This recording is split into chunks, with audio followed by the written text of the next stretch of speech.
Just some quick housekeeping items in the interest of time and giving opportunities to as many people as possible. We ask that you kindly refrain from asking two-parted questions and please try to keep your questions focused on Forbidden Door. I'm going to turn it over to Tony for some opening thoughts and then we'll open the line for questions. Tony, go ahead. Thank you very much, Danny. It's great to be here with all of you. I'm so excited for this weekend. It's really one of my favorite weekends in wrestling coming up this Sunday. It'll be Sunday afternoon for all of you in America, and it'll be a great Sunday evening for us here in the UK. Just am thrilled to be in London anytime, and in particular for this event. It's just going to be so fantastic, and very excited to talk to you and hopefully answer as many questions as I can. So with that, Danny, let's start answering the Forbidden Door press call questions right now. Thanks, man. Let's do it, Tony. First up is John Alba with the takedown on SI, followed by Courtney Rice with Women's Wrestling Talk. John?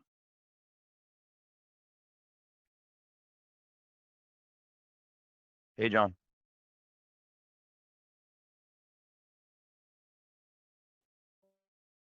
There we go. Now you got me? We got you, John. Okay, fantastic. Tony, always appreciate the time. Thank you. And hope you're enjoying your London trip. Forbidden Door, great gate, great crowd, I'd have to imagine. All out. You guys have had an awesome advance for that as well. But WWE has taken up a lot of the media airspace over the course of the last few weeks with the ESPN deal. They announced the show that's going to go head to head with WrestlePalooza.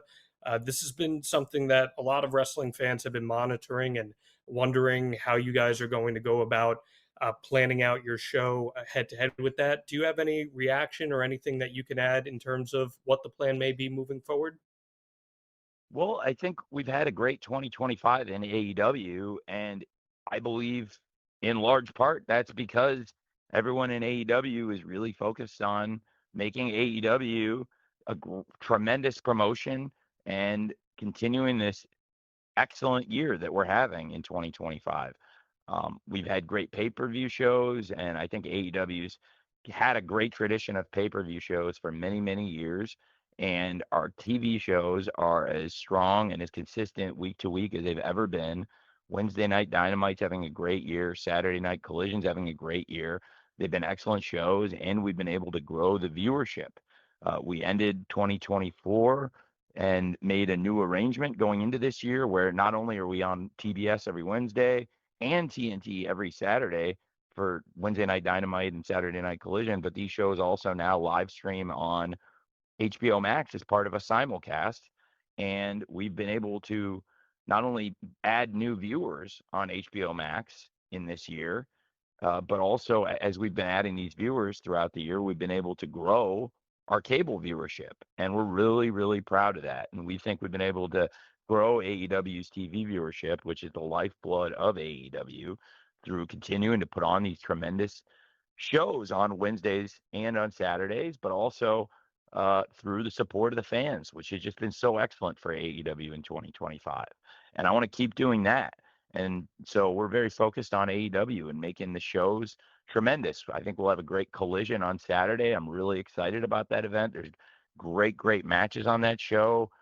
Great matches like the Young Bucks taking on Roderick Strong and Kyle O'Reilly. A rematch from Wrestle Dynasty with Tomohiro Ishii, who's a great star from New Japan Pro Wrestling, and it's somebody who's been a great star in AEW, taking on another person who's a top star in those promotions all over the world, frankly, and also the winner of this year's G1 Climax, which is Konosuke Takeshita, who we're so excited to have back in AEW on Collision, and further great matches like Sky Blue and Julia Hart.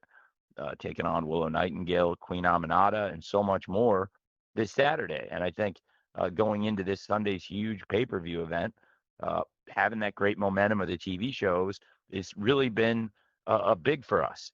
And we've continued it in Q3. We're having a good year in 2025, and Q1 was bigger than Q4 of last year. Q2 was bigger than Q1, and now in Q3, we've got a legitimate chance to continue that growth. With great ratings in recent weeks on Dynamite and another strong quarter for Collision. And I think all these great things have come together to really build a lot of excitement inside AEW and outside AEW and all around the company.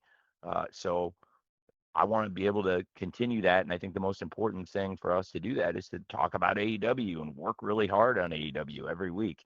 And it means not focusing on necessarily what every wrestling promotion is doing, but I do like watching wrestling and keeping up with what other wrestling promotions are doing. And we've been in business since 2019, and in every one of those years, there's been other wrestling promotions at times doing some very cool things as well. And at the very best of AEW, I think we've been just super focused on what we're doing, not on being the only wrestling company on the world, but trying our best to be the best. And I know we have the best wrestlers, and this year I think we're doing the best TV shows, the best pay-per-views, and I know we have the best fans. So thanks for asking, and definitely it's going to be an exciting few months, and this should be a great weekend this Sunday afternoon with Forbidden Door. Thank you, Tony. Courtney Rice with Women's Wrestling Talk is up next, followed by Andrew Baydala with Final Bell Media. Courtney?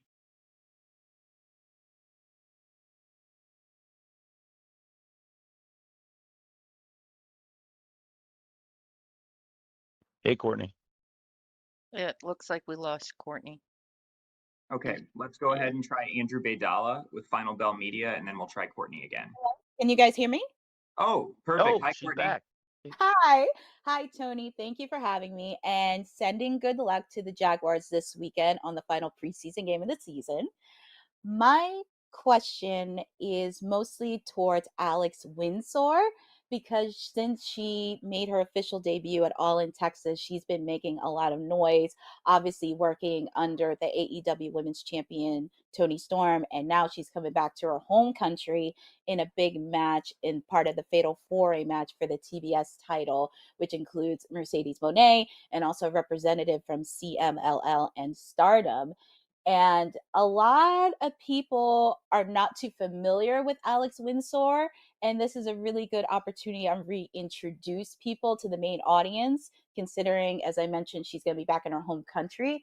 My question regarding this is since we've seen a lot of growth within the women's division and also seeing the potential since we've had some females that took in serious injuries this past year, do you see Alex Windsor being a future top player in the AEW women's division? Absolutely. That's a great question. I think Alex Windsor's having a great year and is taking advantage of a great opportunity. Alex Windsor had some video packages and some hype around her joining AEW. We had worked with Alex Windsor a bit before in AEW and in ROH, and she had challenged Athena for the Ring of Honor title in ROH at Global Wars Australia, which was a great event and a great match as part of a great night. And I really am a big fan of Alex Windsor.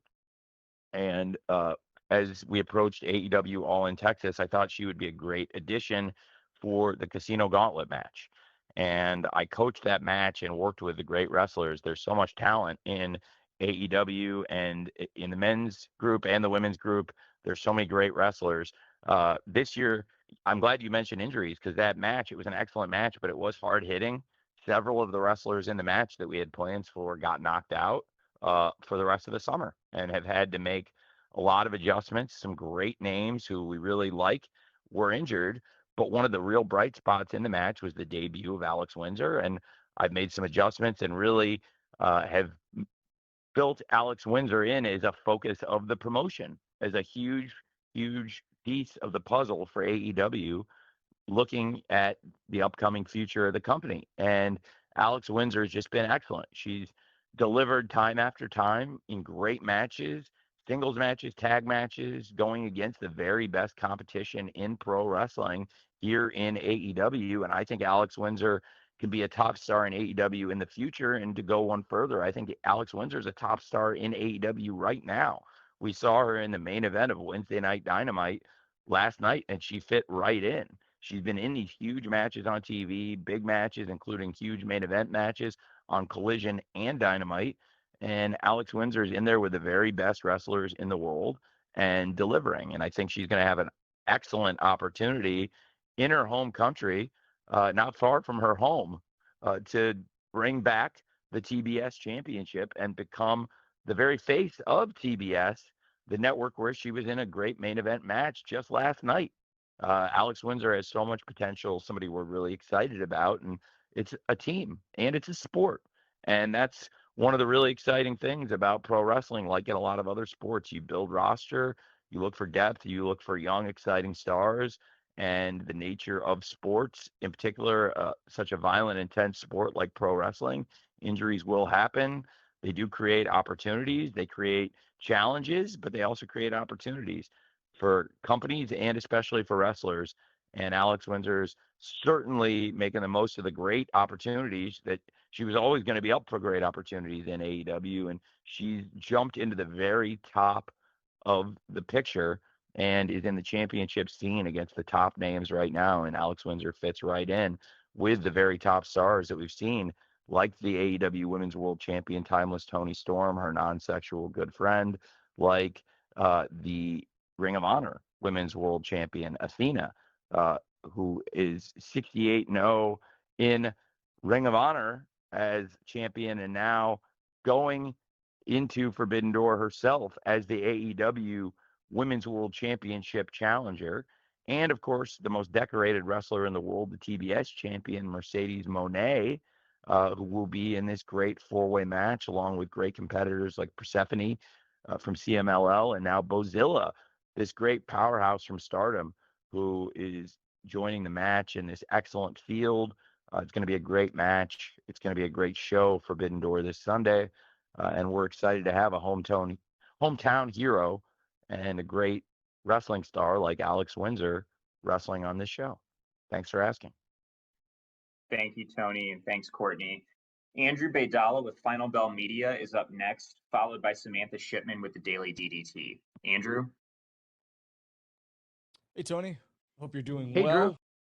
In light of the recent comments about the pay-per-view model and the sentiment from top executives that it may be quote-unquote dead, along with the rise of the direct-to-consumer streaming platforms, I'm curious about your thoughts given AEW's strong pay-per-view buy rates and their impressive pay-per-view attendance figures. Would you ever consider establishing a singular home for AEW pay-per-views or even building your own platform? Thanks. Well, thank you for asking. I really appreciate it. And I really do think, as you've said, AEW is having a tremendous year of pay-per-view. We've had strong numbers and great events and great demand for these events. And I think we can continue that, including Forbidden Door this Sunday afternoon. The support of the fans has been tremendous. So certainly pay-per-views, a great platform for AEW, working with great providers.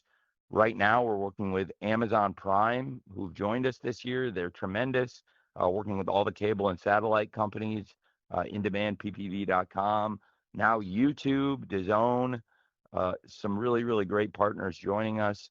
And in the future, when it's ready to go, I also look forward to HBO Max joining the pay-per-view provider party. And AEW certainly sees HBO Max and Warner Brothers, TBS, and TNT, these relationships as being a lifeblood of our company. And I can't wait for them to join when it's ready to go, the pay-per-view provider as well. And absolutely, our pay-per-views have been great shows, but we've also had tremendous results, as you said yourself, Drew. And I think the medium has been great for us this year. And as we continue to deliver great events, we've had great results and great support from the wrestling fans. So thanks for asking. Thanks, Tony. Samantha Shipman with the Daily DDT is up next, followed by Mike Johnson with PWInsider.com. Samantha? Hi, Tony. Hey. Hey, can you hear me okay? I hear you great. Okay, great. Thanks. Thank you for the time.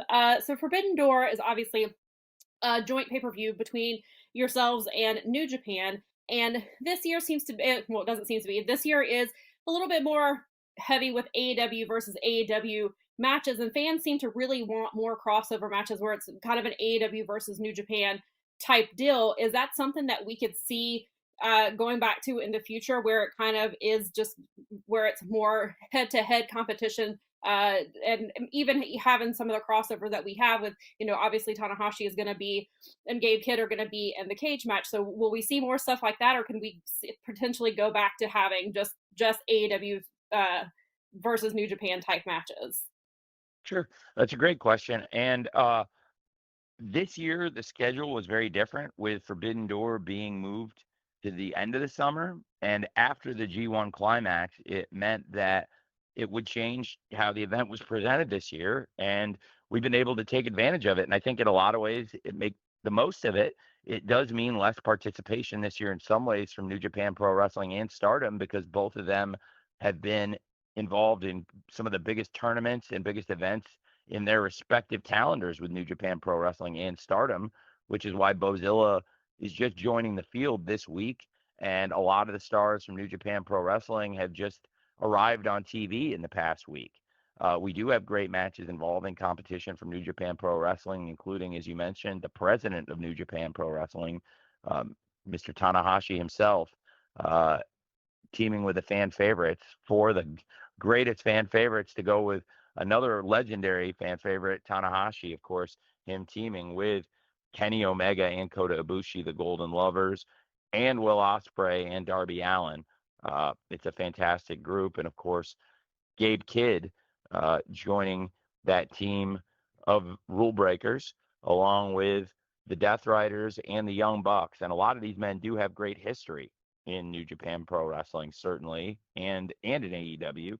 But yes, this year there are more AEW wrestlers up and down the card because of the availability. I think it made all the sense in the world. I was told a lot of the New Japan wrestlers were not going to be available until the week of the pay-per-view, which is not, in which in this case is something that I took on and said, okay, well, we're going to use the best wrestlers to put on the very best event. And I think fans are really excited about the matches, whether it's the lights out cage match or something like the TNT Championship match with Kyle Fletcher, which I'm really excited about, to have Hiromu Takahashi here as the challenger. He's somebody who I've had circled for a long time, and he was able to come in a week ahead, but still not very long before the event. But he was able to get in a week ahead and been on TV the past couple weeks, which has been great. Last year, as an example, I have seen at times that the more you get the wrestlers from New Japan in, introduce them and give them opportunities to wrestle on television and introduce them to the audience, they really are a great group of wrestlers in New Japan. They deliver in these spots, but there has to be availability. And this year was certainly for us, with that availability, I wanted to slot them in and make the very most of the participation of great wrestlers from New Japan Pro Wrestling and Stardom. But again, a lot of them didn't arrive until this week, in addition to Hiromu coming in last week. So this year, the cadence is a little different, but I do think in the future, as we move back to Forbidden Door coming a little sooner, and probably typically before the G1 and before the Stardom Grand Prix, I think it creates more opportunities for more participation. And I'm just going to do what I think is best for the event. I'll give you a great example from last year using 3 wrestlers I really like, and something that I thought worked out really, really well. Also, I'm not really sure who leaked this, but a few people knew about it, but a very, very few. So it is an interesting story, but I will admit that it is true. Last summer, one of my favorite wrestlers, and he is still one of my favorite wrestlers in New Japan Pro Wrestling, but last summer, I was looking at using somebody who's not available at all this year, who I would have loved to have used on the card, but he's just not able to come at all. It's not like he wasn't just available for the TV. He's not even available to come to the pay-per-view at all, even though he's a great wrestler. And that's Yota Tsuji. I think Yota Tsuji is excellent pro wrestler, and he's participated in the event in the past. But I'd like to have used him more and more in the event. And last year I had maybe envisioned a bigger role for him. I had considered him possibly as a title challenger to Swerve Strickland.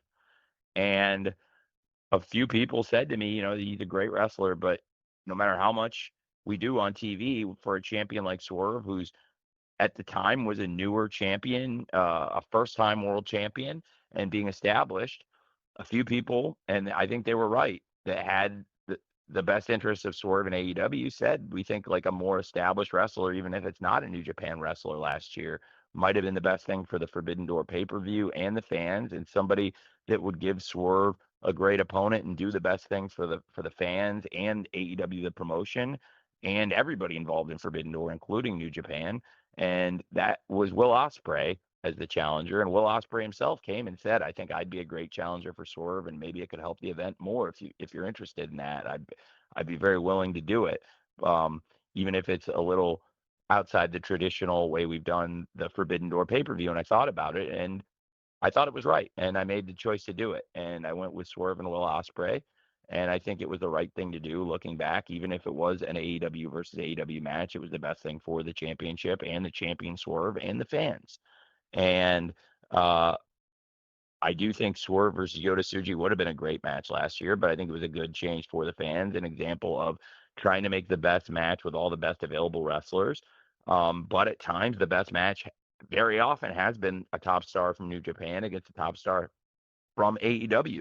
And I do think we have great examples of that over the years. And again, a match I'm looking forward to for the TNT Championship is one of our best rising top stars entering his prime, with the TNT champion Kyle Fletcher, the proto star, defending the championship against Hiromu Takahashi. I think Forbidden Door's built on great matches like that, participation from promotions, again, like this 4-way TBS championship match that we were talking about, with multiple promotions involved, with the TBS champion Mercedes Moné defending against the aforementioned Alex Windsor and the CMLL rep Persephone, and Stardom's Bozilla.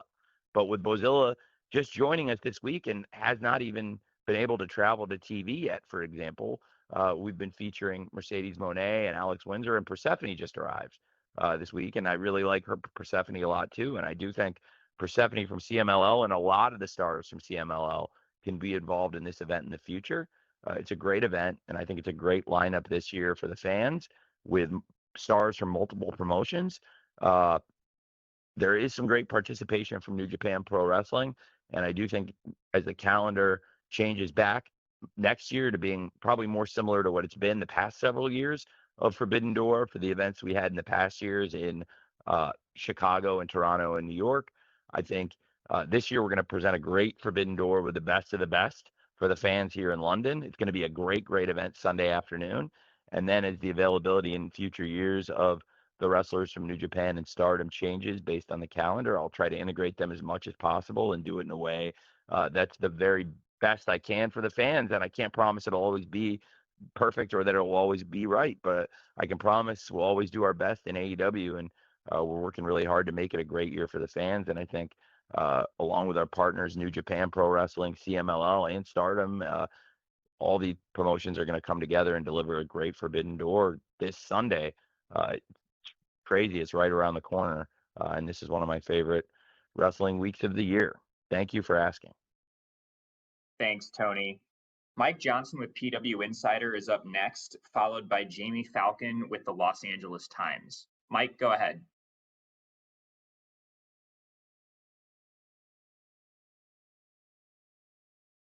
Hey, Mike.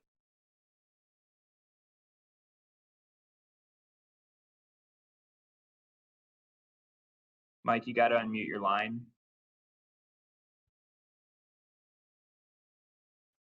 Okay, why don't we go ahead to Jamie Falcon with the Los Angeles Times, and we'll try Mike again afterwards. Jamie? Great.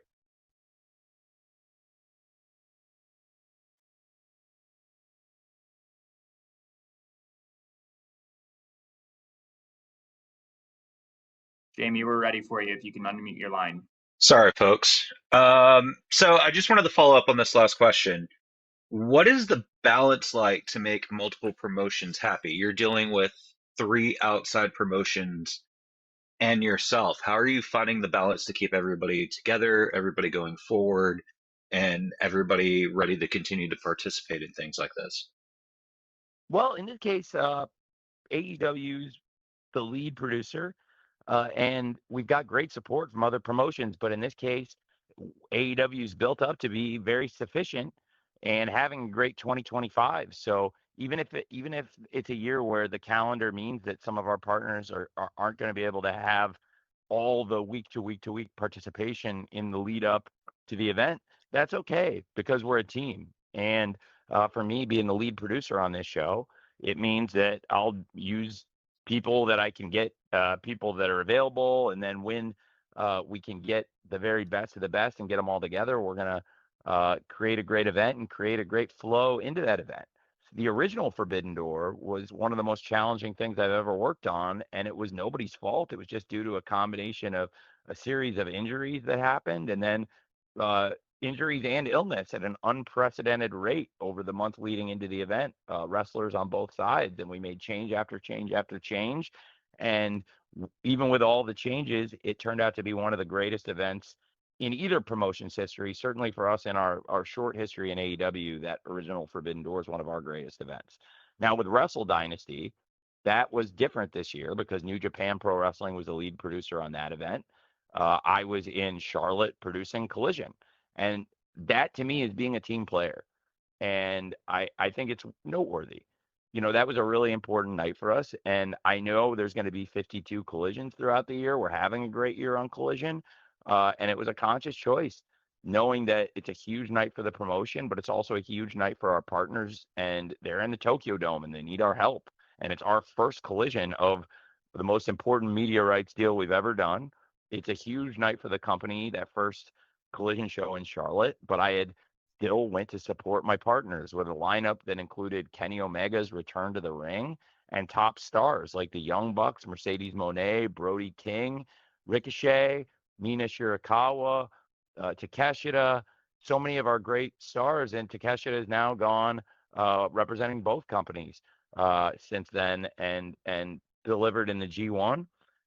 Looking back at the stars, specifically representing AEW that day, so many of the biggest and best names in AEW, we sent them to join the group to help the team, including AEW, but also the lead producer of the event, New Japan Pro Wrestling, their sister company Stardom, and we all worked together. And that was one of those days where I said, okay, if a lot of the big AEW stars aren't going to be at this first collision, we'll make it a great show. We had great matches on the show, huge TNT title fight, a huge tag team title fight, a lot of great things on the show. But certainly a lot of the great stars were also that night at Wrestle Dynasty, where our partners are the lead producers on the show and we're helping them with that event. And it's a team. So we all try to support each other and the needs of the calendar. And at times, going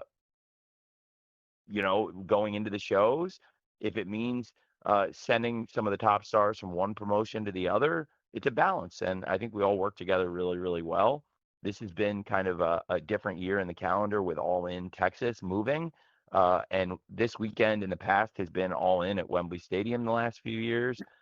Forbidden Door, typically the first 3 years we did the event, again, the aforementioned events in Chicago, Toronto, and New York, all those events were a little earlier in the summer. So it's just a different calendar, and we made it work this year. Still waiting.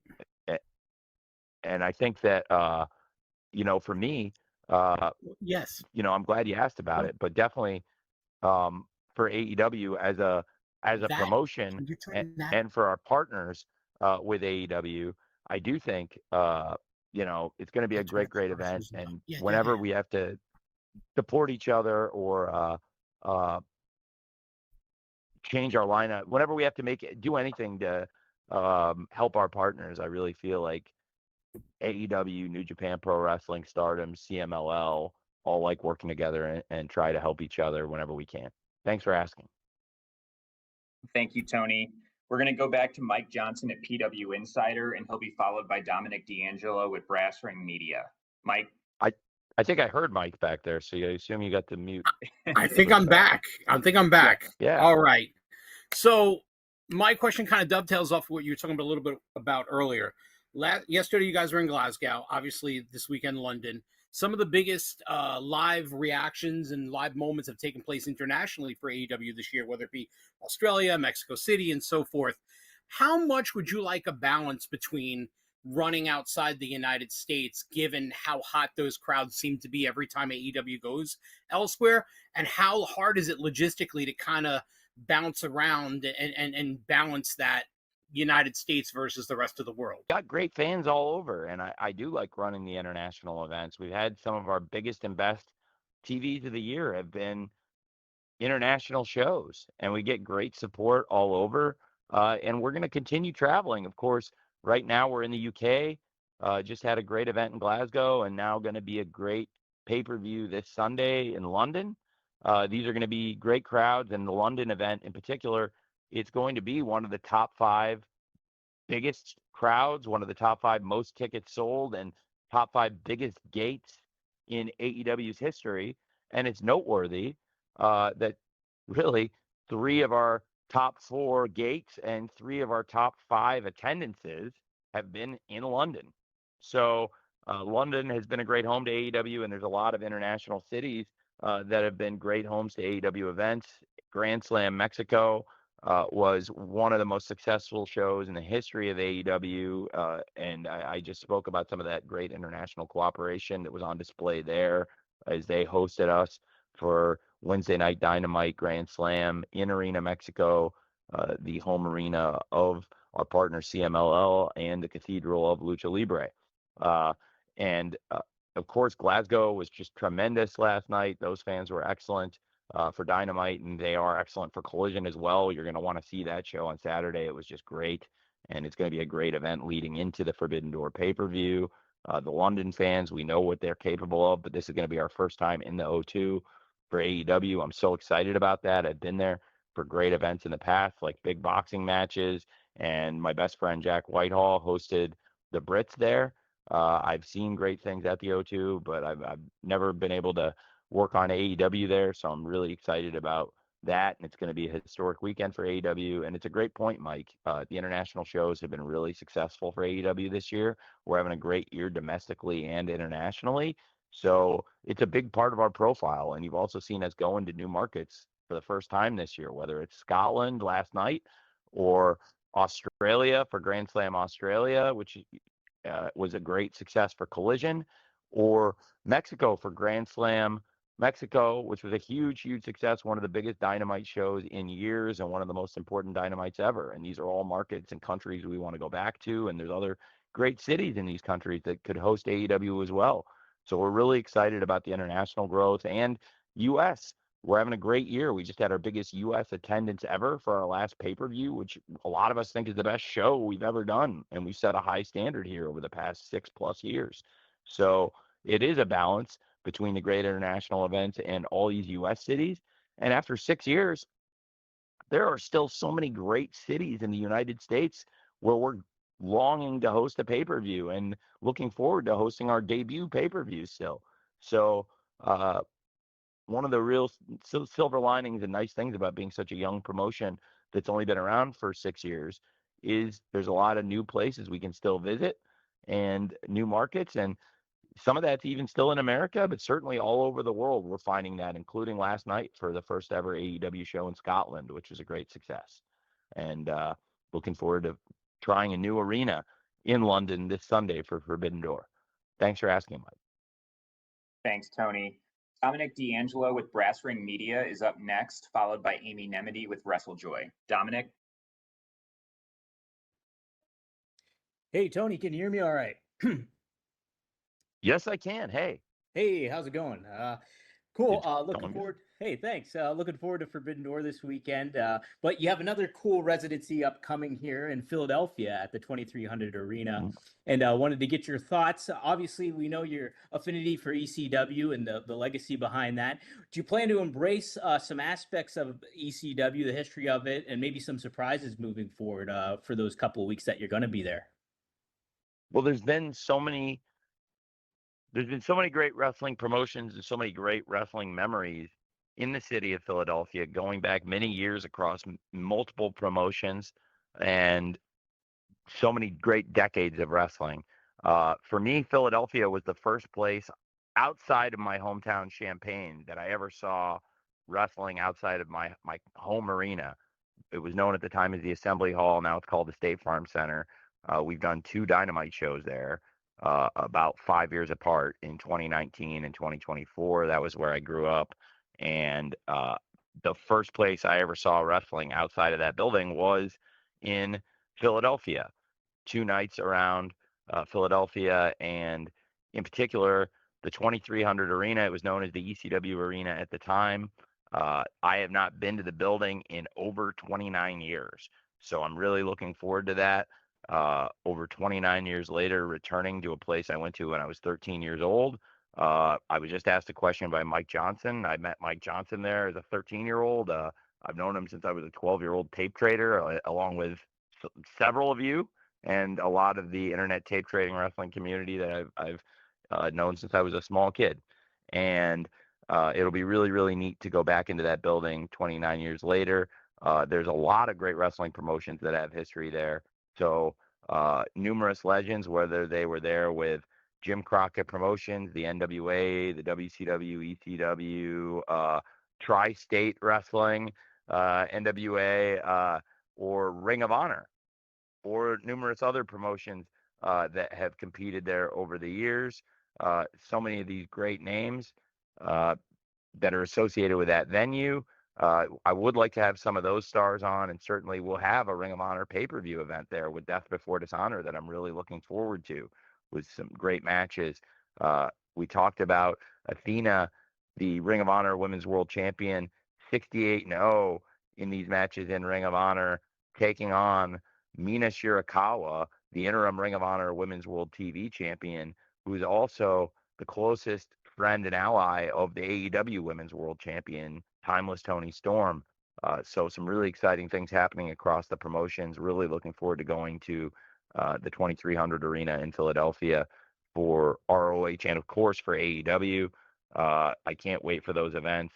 For ROH also, we just had a great event. If you didn't see the ROH show last week on YouTube, it came out last Friday, so it's been up for less than a week. I think it's really had tremendous feedback from the fans online who watched that event. We've put the shows each Thursday on Honor Club, including tonight, but also have been doing some special events on YouTube, showing some classic matches, even some recent classics, like the incredible main event of Supercard of Honor with the Takeshita versus Bandito championship match. And now there's a lot of hype around this Bandito versus Hechicero championship match.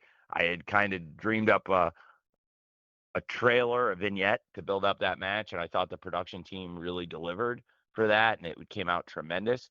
That hype around Hechicero versus Bandito for the Ring of Honor championship, and there's going to be some great events in the 2300 Arena, and hopefully we can add to the tradition. There's been a lot of great ROH shows there, and I want to continue that tradition and then build a new tradition, I hope, of AEW in the 2300 Arena with those incredible Philadelphia wrestling fans. They are truly some of the greatest sports fans in the world, and in particular, Philadelphia, I think, has some of the very, very best wrestling fans in the world. So I'm excited to do several weeks of shows in Philadelphia, which is coming up very soon. Thank you, Tony. Amy Nemedy with WrestleJoy is up next, and she'll be followed by a writing question from Bill Bodkin with the Pop Break. Amy?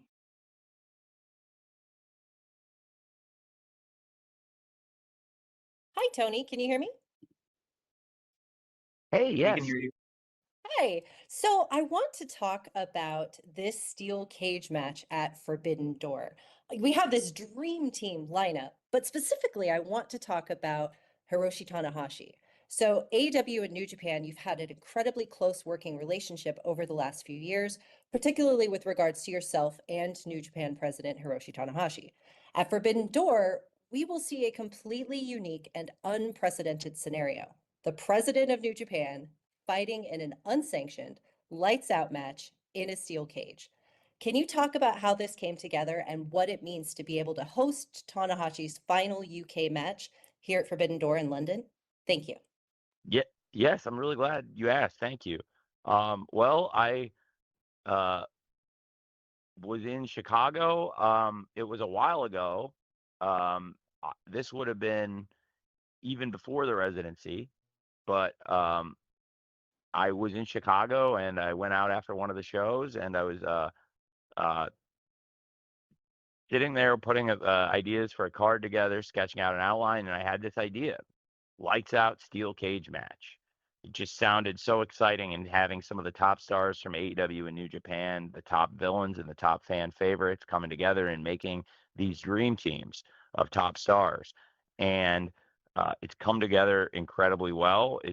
It's exactly the lineup I would have dreamed of, to have these 10 men fighting in this match, some of the top stars from AEW and top stars from New Japan Pro Wrestling, and several of them who have been the very top stars in both promotions at times, which I think is really exciting and compelling. It's just a great group of a mix of the AEW stars, the New Japan stars, and people who have been stars in both promotions. And a who's who, as you've said. I'm tremendously excited about it, and I just kind of wrote down this group of wrestlers and this idea: lights out steel cage. Our first pay-per-view lights out match was the original Full Gear, and it was Kenny Omega versus Jon Moxley. And that was our very first year as a promotion. And now we have Kenny Omega, we have Jon Moxley. They've been top stars and focuses of AEW from the very, very first event we ever did. And they were in our first ever pay-per-view lights out match. And now to have them as part of this huge 10-man match with the lights out steel cage, it's really exciting. I think it's going to be very compelling, and people are fired up about it. And I'm excited for it. I think it's just going to be a great, great match as part of this great event. And I had thought about it, and basically I asked Tanahashi if he'd want to do it, and he said yes. And so that's it. We were excited, and as you heard, Will Ospreay very excited about the event. Will Ospreay's been dealing with injuries, especially since he was attacked at AEW All in Texas. He was part of one of the greatest tag team matches we've ever had, a very important, significant match in AEW this year, with the Young Bucks taking on Swerve Strickland and Will Ospreay. And it was a great wrestling match, not only a great match, but certainly had major effects on the promotion. And then in the show, Will Ospreay attacked, suffering from neck injuries, and participating in this match. He's very emotional about it, and about having this opportunity to compete in his home country in an arena that's just minutes from his home. And we're excited about this lineup and about this match. I think that it's going to be a tremendous event and a tremendous match. And as for how it came about, I was just sketching out ideas, and I thought this would be really cool. And I asked Tanahashi, and he said, I would love to do that. That sounds really cool. So that's how it happened. Thanks for asking. Thanks, Tony. I have a write-in here from Bill Bodkin with the Pop Break, and this will be followed by Richard Breslin with Lad Bible. So, Tony, you alluded to this a little bit earlier, but can you share some of your thoughts on Bozilla and her debut on Sunday in the four-way for the TBS title?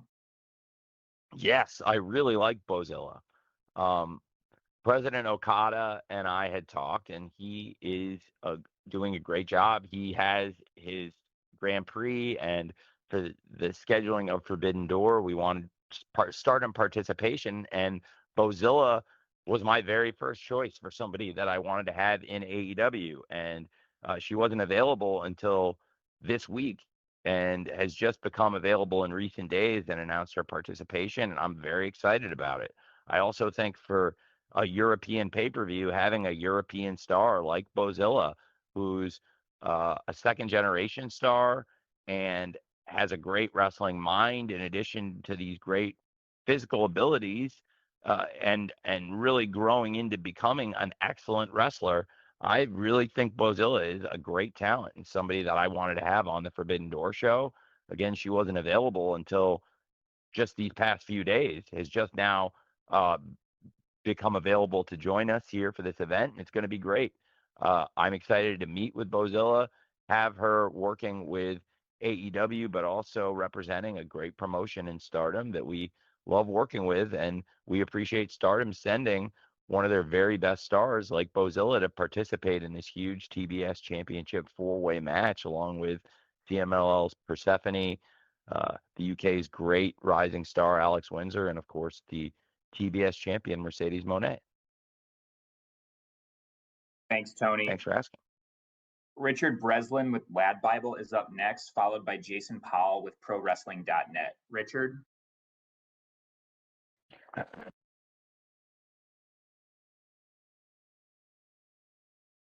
Richard, you there? Can you hear me? Yes. Hey, yes, we do. Hey, Richard. Brilliant. Hello. Yeah, thank you.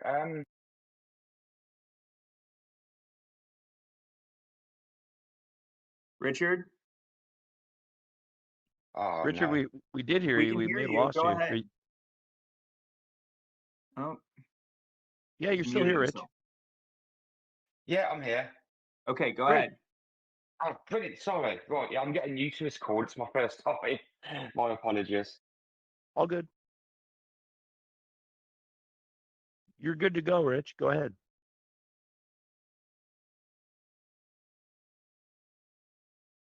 Hello? Yes, we can hear you, Yeah, Richard. you Go go ahead. ahead, Rich. Go Oh, ahead. You so, can so ask your sorry, question. so It's sorry. okay. Yeah, I'm what you.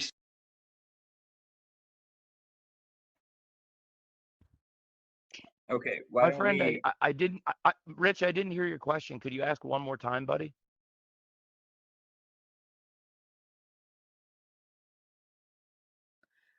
I Maybe, think he's you, on a mobile and he keeps losing signal.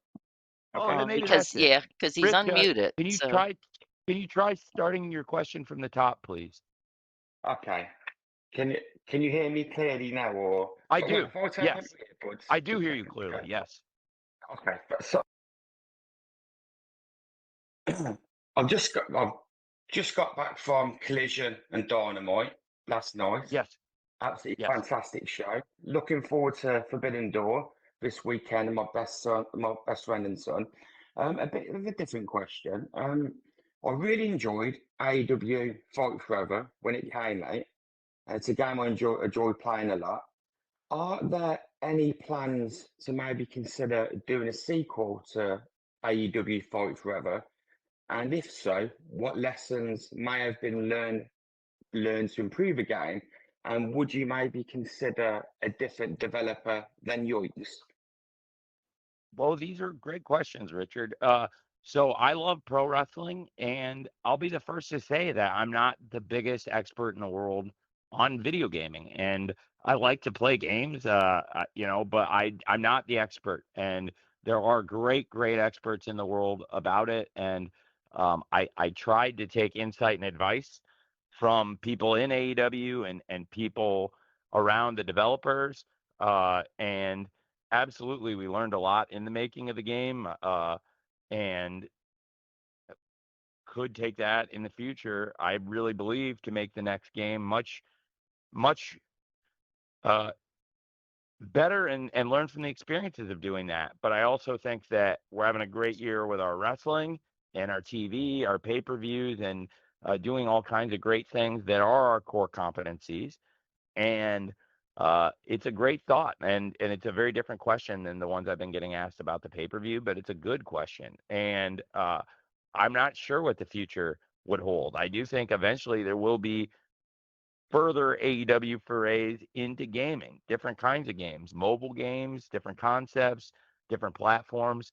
I can't say for sure what they'll all be, because again, like I said, I'll never claim to be the world's biggest expert on video gaming, but I like it, and I know it's a huge part of a lot of our fans' lives. It's really important to a lot of our fans, and I'm trying to learn from that feedback. You just gave very balanced feedback, and I appreciate it about Fight Forever. And as with all of that, I'll take it under consideration. I think it's interesting points you made, and something for us to consider. But certainly, we have learned a lot from the making of that game, and I do expect further forays into AEW gaming.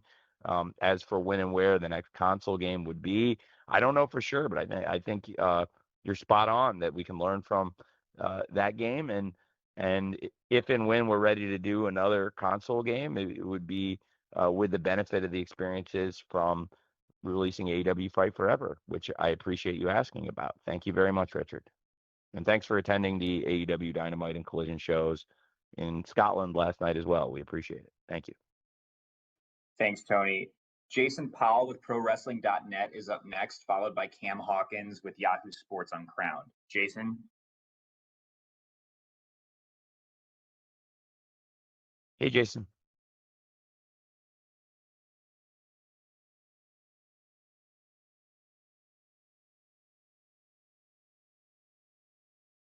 Hey, Jason, you can go ahead and unmute your line.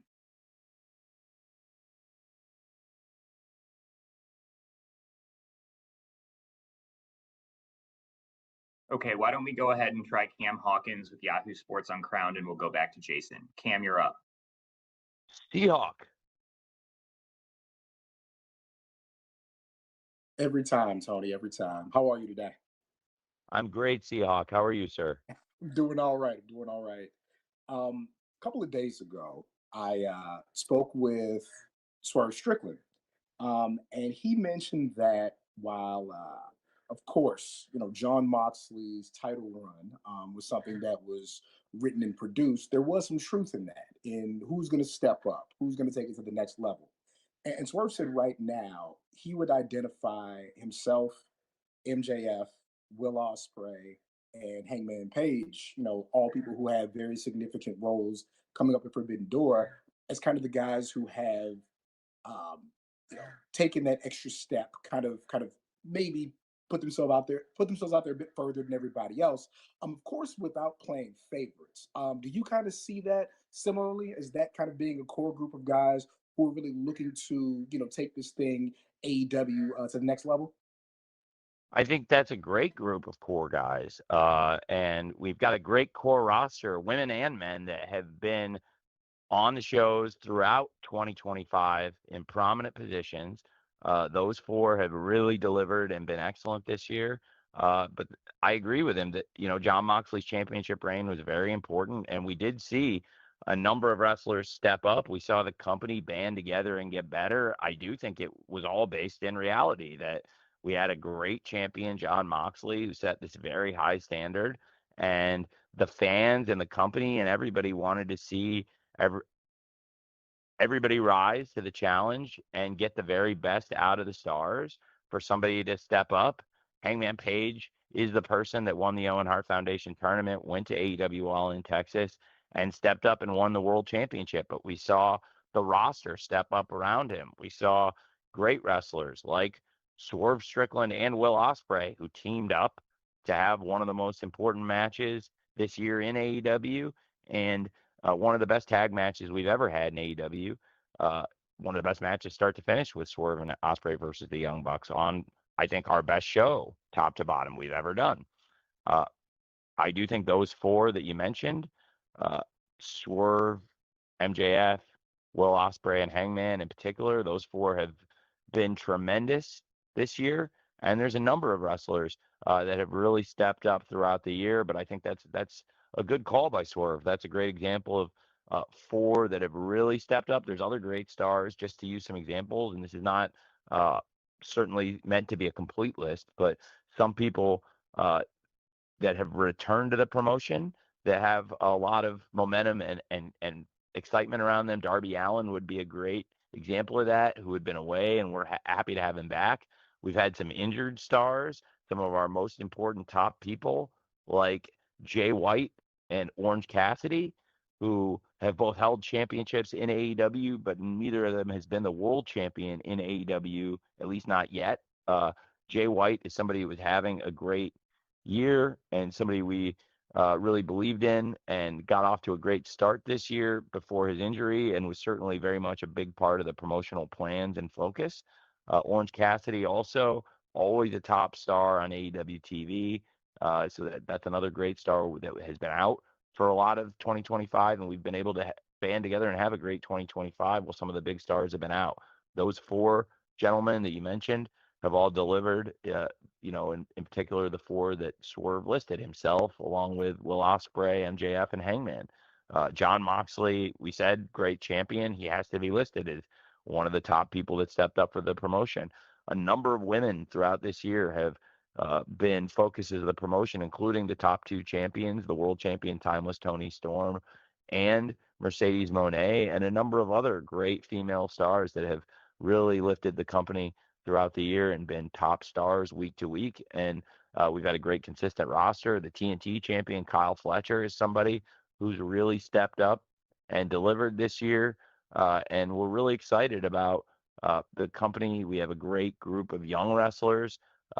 We have a great group of champions, former champions, people that have held titles in the promotion this year and are chasing titles now that we're very excited about. I think that it's going to be, not only has 2025 been a great year, but I think the rest of 2025 is going to be a great year for AEW. And I'm excited for the Forbidden Door show this weekend. And that core roster group has just delivered for us. They've been absolutely fantastic this year. Mark Briscoe is another person that I would put in that group of people that are really delivering. But I think Swerve's onto something. Those 4 guys are doing a fantastic job. And along with some of these great women and some more of these great men that I've listed, I think you definitely listed a great group that's doing great things for us. Thanks for asking about that. And Appreciate your thank time. you, Best of luck to you this Seahawk, weekend. for great question, Seahawk. Thank you. Appreciate it. Take care. Great. Thanks, Tony. We've only got time for a couple more, so we're going to try Jason Powell with ProWrestling.net one more time and then end with Brian Zillum from PW Torch. Jason, go ahead.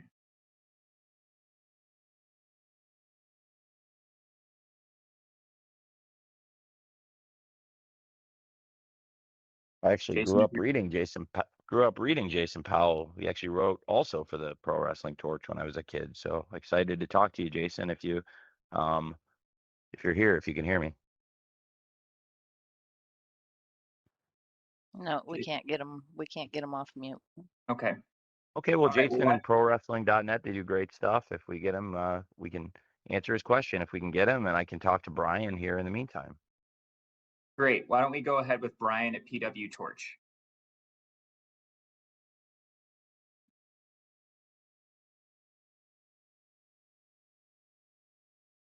Let's have a torch talk, Brian. Tony, can you hear me okay? I do. All right. I appreciate that. I might have to actually steal that. I don't think I've heard that one before. My question. Yeah, my, don't let Wade hear you say that, please. will do. Tony, my question is real quick. So you've mentioned in the past that 2025 was going to be a big year for the company, but it also seems like a big year for you personally as a leader. How do you feel you've grown and matured as a leader of the company since the early years of AEW? I appreciate you asking that. I think everybody has stepped up, and it's a team effort. And as the coach of the team, I have to try to do my very best week in, week out. And I just show up every week hoping to put on a great event with some ideas and looking to work with the wrestlers. If you come to an AEW show and you work in the company, one thing you can always count on is I'm going to be there and I'm going to want to help you put on a great event. And I love wrestling. I've loved it since I was very, very young, and I consider myself very fortunate to work in this job, and I bring that to work with me every single day. And as long as I'm grateful to be in the wrestling business and grateful for this position, I think that can only be a good thing for AEW. I appreciate you asking that, but I think really the big success in AEW this year has been from the wrestlers stepping up.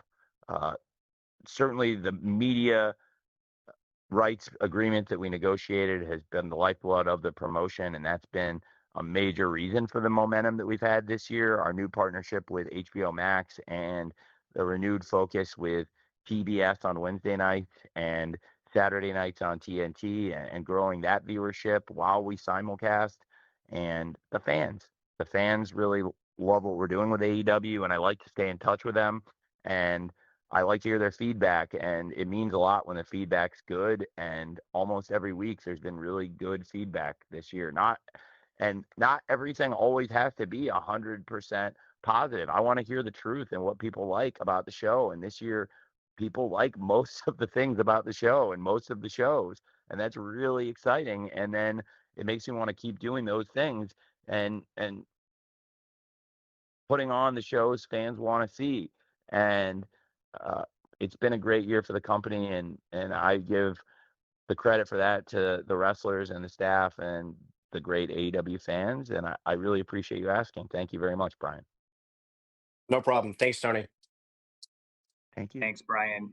Well, Tony, we're at 3:06 now Central Time, so that puts us at an hour. If you'd like to wrap up with any closing thoughts. Well, it's good. We're only 10 minutes from Tony 316. I don't think I'll make it quite that far.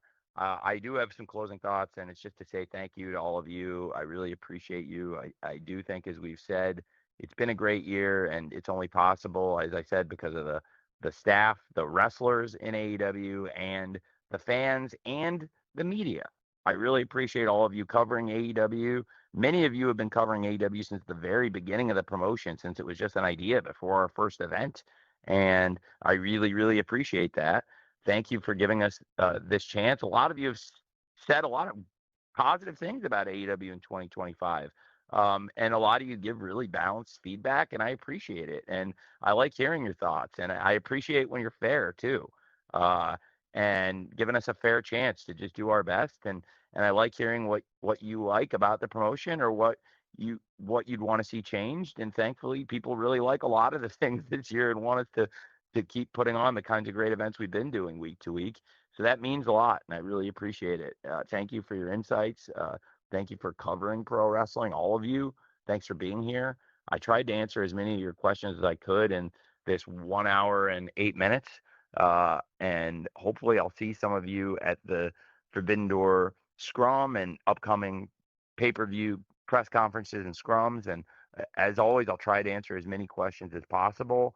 And I just want to thank you all for joining us here today, and thank you all for covering pro wrestling and for covering AEW. Thank you very much.